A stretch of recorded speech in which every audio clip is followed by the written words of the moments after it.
दुकान के अंदर गरीब सुनीता खाना बना रही थी। वहीं एक साइड में पांचों बेटी सो रही थी। ललिता, आकांक्षा, रिया, परी, चंदा, उठो बिटिया, सुबह हो गई है। तभी पांचों उठ जाती हैं और 4-5 साल की परी खुशी वाले मन से पूछती है, माँ आज खाने में क्या बनाया है? आज माँ ने अपनी प्यारी बेटी परी के लिए आलू की भुजिया रोटी बनाया है। ये सुनते ही बच्ची मुंह लटका कर कहती है, फिल्ची रोटी भुजिया, कल भी वही खाया था माँ। हमारे पड़ोसी वाले लोग रोज रोज मैक्रोनी पास्ता खाते हैं, तुम तो हमारे लिए कभी नहीं बनाती। तुम तो हमसे प्यार ही नहीं करती हो, तुम अच्छी मम्मा नहीं हो। परी की इस बात से उस गरीब माँ के मन को बहुत ठेस लगती है। लेकिन सुनीता की जिंदगानी की कड़वी सच्चाई ये भी थी कि उसका पति दामोदर पिछले 2 सालों से बीमारी से बिस्तर पर था। ऐसे में बीमार पति का दवाइयों का खर्चा उठाना और 5-5 बेटियों का पेट भर पाना उस एक अकेली गरीब औरत के लिए बहुत ही मुश्किल था। वो पास्ता बनाने की एक फैक्ट्री में काम करती थी। पास्ता बनाने के बदले में उसे डेली का बहुत ही कम पगार मिलता था, जो कि केवल 50 रुपए था। ललिता बेटी, मैंने खाना बना दिया है, तो खुद भी खा लेना और अपनी बहनों को भी खिला देना। मैं फैक्ट्री जा रही हूँ। जी माँ। फिर पैदल पैदल हांफती हुई वो फैक्ट्री में आती है, जहाँ सारे कारीगर पास्ता बनाने में लगे थे। तभी मालिक मदन गोपाल पान चबाते हुए चिल्लाकर बोला, आओ जी आओ महारानी, हम आप ही की प्रतीक्षा में खड़े थे। आपके दर्शन पाके हम तो धन्य हो गए। ऐसा कहते हुए मदन गोपाल सुनीता को लेट से आने के लिए ताने मार रहा था। माफ कर दीजिए मालिक साहब, आज जरा सी देरी हो गई आते आते। अरे चुप कर, तेरा तो डेली का धंधा हो गया है। हजारों लुगाइयां देखी होंगी मैंने, मगर तुझ जैसी बेशरम लुगाई कहीं नहीं देखी। रोज बातें सुनती है, मगर फिर भी कुत्ते की पूंछ वाला हाल है तेरा। अगर तूने लेट से आना बंद नहीं किया ना, तो मैं तुझे निकाल दूंगा गन्ना चूस के। हाँ, अब जा काम पर लग। आज तुझको पूरे 50 किलो पास्ता अकेले बनाना है। जी अच्छा। बेचारी गरीब दुखों की मारी माँ भूखे प्यासे ही मशीन पर पास्ता तैयार करने लगती है। इसी तरह से 7-8 घंटे बीत जाते हैं और थके मिजाज से वो पैसे मांगती है। साहब जी, मैंने पास्ता तैयार कर दिया है, मुझे मेरी दिहाड़ी दे दीजिए, घर जाना है। अरे दे रहा हूँ। जा, इतनी जल्दी मचाती है जैसे कि पता नहीं रेल छूट रही हो। डट जा। सुनीता काफी देर तक 50 रुपए के लिए मालिक के आगे खड़ी रहती है, तो वहीं उसकी पांचों बच्चियां झोपड़ी में ओट पर बैठी हुई इंतजार कर रही थी। तभी पड़ोस में बसे अमीर सुषमा गार्डन में डाइनिंग टेबल पर अपने बेटे प्रिंस को पास्ता खिला रही थी। ले ले ले मेरा प्यारा प्रिंस, बस एक बाइट और खाना है। बस मम्मा, मेरा पेट भर गया, मुझे और पास्ता नहीं खाना है। बेटू, मैंने कितने प्यार से तुम्हारा फेवरेट व्हाइट सॉस पास्ता बनाया है और तुमने बस 1 चम्मच ही खाया है, थोड़ा और खा लो ना।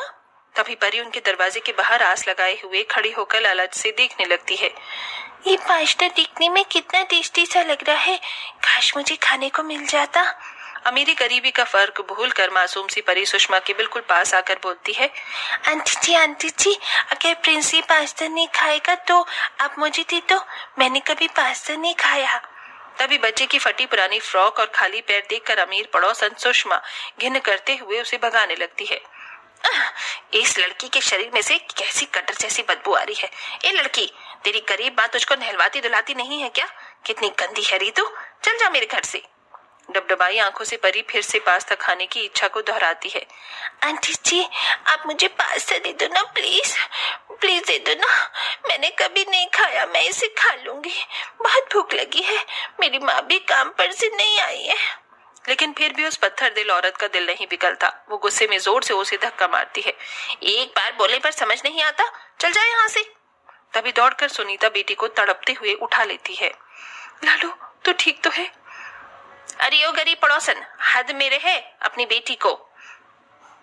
जहाँ किसी के घर में अच्छा खाना बनता है, कुत्ते की तरह सूंघते हुए आ जाती है खाने। गरीब फटीचर लोग। पड़ोसन से अपनी गरीब जिंदगानी का उपहास सुनकर सुनीता परी को खींच कर लाती है और थप्पड़ लगाती है। पिताजी। तभी बिस्तर पर बदहवास हुआ पड़ा पति दामोदर बोलता है, अरे क्या हो गया सुनीता, क्यों मार रही हो उसे? हाँ माँ, छोड़ दो ना, जाने तो बच्ची है। नहीं ललिता, इसे समझाना पड़ेगा कि हम लोग कैसे हालातों से गुजर रहे हैं। एक बात कान खोलकर सुन ले परी, जो रूखा सूखा मैं काम करके खिलाऊंगी तुम लोगों को वही खाना है। क्या माँ होते हुए मेरा दिल नहीं करता कि मैं तुम पांचों को तुम्हारी मनपसंद का खाना खिलाऊं? लेकिन इतनी मेहनत मशक्कत के बाद भी मेरे बस में कुछ नहीं है, समझे? कहते कहते लाचार गरीब माँ फूट फूट कर रोने लग जाती है। तभी परी सिसकते हुए आंसू पोंछकर बोलती है, माँ मत रो, चुप हो जाओ। आज के बाद मैं तुमसे पास्ता नहीं मांगूंगी, जो बनाओगी वही खा लूंगी। मेरी बच्ची। सुनीता पांचों को गले से लगा लेती है, लेकिन कहते हैं ना, माँ तो माँ होती है। वो खुद पर 1000 गम ले लेती है, लेकिन औलाद को खुशियां ही खुशियां देने जानती है। वो सारी रात पांचों के चेहरे देख देख कर पलके भिगोती रही। मैं मेरी बेटियों को छोटी छोटी चीजों के लिए दिल नहीं तरसाने दूंगी, चाहे मुझे अपना पेट क्यों न काटना पड़े। अगले दिन फैक्ट्री जाके वो मालिक से बोलती है, मालिक आज से मैं ओवर टाइम लगाऊंगी, आप कितने पैसे देंगे? ये तो काम के हिसाब से है, मगर 7 बजे के बाद पास्ता नहीं बनेगा। चावलों की थ्रेसिंग का काम होता है और उसके लिए कोई अलग से मशीन नहीं है। सूप से फटकना होगा तुझे, बदले में 50 रुपए उसके ले लियो तू। 50 रुपए मिलने के लिए सुनीता सहमत हो गई और रात के 8-10 बजे तक काम करने लगी और थक कर चूर होकर घर लौटा करती। तभी हर शाम ढली गली में से पास्ता बेचने वाला रेडी लेकर जाता तो पांचों खाने के लिए ललचा जाती थी। पास्ता खा लो, pasta, masala pasta, garlic pasta, white sauce pasta. आओ प्यारे बच्चों, आओ पास्ता खा लो। पांचों की जुबान से लार टपकने लगी और आकांक्षा रिया ने कहा, दीदी पास्ता देखने में कितना चटपटा लग रहा है, काश हम पांचों भी कभी जिंदगी में उसे खा पाते। लेकिन हमारी किस्मत में पास्ता खाना नहीं है, क्योंकि हम गरीब है ना ललिता दीदी। हाँ बहनों, तुम सब तो जानती हो माँ कितनी दिक्कत दुख और परेशानी से कमाकर हमको खिलाती है। हमको ऐसे में माँ से ये सब खिलाने की डिमांड नहीं कर सकते, वो कहाँ से लाएगी। ये सब की बातें अंदर खाना बनाती सुनीता को सुनकर काफी दुख लगता है। हे भगवान, ये एक माँ की कैसी परीक्षा है जो मेरी बेटियां पास्ता खाने के लिए कुड़ रही हैं। अब तो आटा भी खत्म हो गया, कल से रोटी के लिए भी लाले पड़ जाएंगे। बस सेठ जी पैसा दे दे। फिर सब जी मार कर नमक से रोटी खाते हैं, पर कहते हैं ना, सब्र का फल मीठा होता है। अगले दिन जब वो काम पर आती है तो मालिक उसे पैसे देता है। ये ले सुनीता, तूने बड़ी सफाई से चावल साफ किए थे, इसलिए ये 500 ज्यादा रख। बहुत बहुत धन्यवाद साहब, आज मैं अपनी बच्ची को पहली बार पास्ता जरूर खिला पाऊंगी। उस 500 रुपए की कीमत गरीब सुनीता के लिए बहुत बड़ी थी। पैसे लेके वो सीधा राशन बाजार आती है और ढेर सारा पास्ता, मसाला, ताजी सब्जियां खरीद कर घर लौटती है तो चंदा चमकती आंखों से बोलती है, माँ तुम पास्ता लाई हो क्या? आज हमारे घर में पास्ता बनेगा। बड़े ही भावुकता से उसकी माँ ने कहा, हाँ मेरी बच्चियों, आज मैं तुम सबके लिए पास्ता बनाऊंगी और तुम सब भरपेट खाना। गरीब माँ आंच जलाकर खुशी के दिल से अपनी पांचों बेटियों के लिए पास्ता बनाना शुरू करती है। वहीं पांचों एक लाइन में जमीन पर बेताबी से खाने के लिए टकटकी लगाई थी। तभी खुशबू से पूरा घर भर जाता है। कितनी बढ़िया खुशबू आ रही है पास्ते की, आज तो मजा आएगा खाने में। मैं तो पूरा एक प्लेट भर कर खाऊंगी। मैं तो पूरा 2 प्लेट खा जाऊंगी दीदी, माँ ने बहुत मस्त मस्त बनाया होगा, देखो कितनी अच्छी खुशबू आ रही है।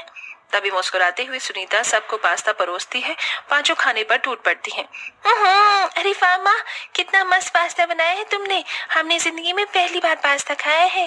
सच्ची मुच्ची माँ, आपने बहुत ही टेस्टी पास्ता बनाया है, आज हमने पहली बार खाया है, मुझे और खाना है। अपनी पांचों बेटियों के चेहरे पर पहली बार पास्ता खाने की खुशी देखकर झलकती आंसुओं से वो गरीब माँ कहती है, हाँ लेना लाडू, खा पेट भरकर अच्छे से खाना, मैंने तुम सबके लिए बहुत सारा बनाया है, कम नहीं पड़ेगा। पांचों दिल भर कर पास्ता खाती हैं और ललिता बोलती है, माँ जब आप इतना टेस्टी पास्ता बना सकती हो तो फिर आप फैक्ट्री में क्यों काम करती हो? आप तो पास्ते का ठेला लगा लो, एकदम अलग चीज है ये, खूब बिकेगी और हम भी आपकी मदद करेंगे। ललिता की सोच ने उस गरीब माँ को कमाई का रास्ता दिखा दिया। फिर सुनीता पास्ते का रेडी लगा लेती है। धीरे धीरे लोग भी बढ़ते जाते हैं और यहाँ से गरीब माँ बेटियों का जीवन पूरी तरह बदल जाता है। वेल दोस्तों, क्या आपको पास्ता खाना पसंद है और आप कितनी एज में हमारी कहानियां देख रहे हैं? कमेंट में जरूर बताएं।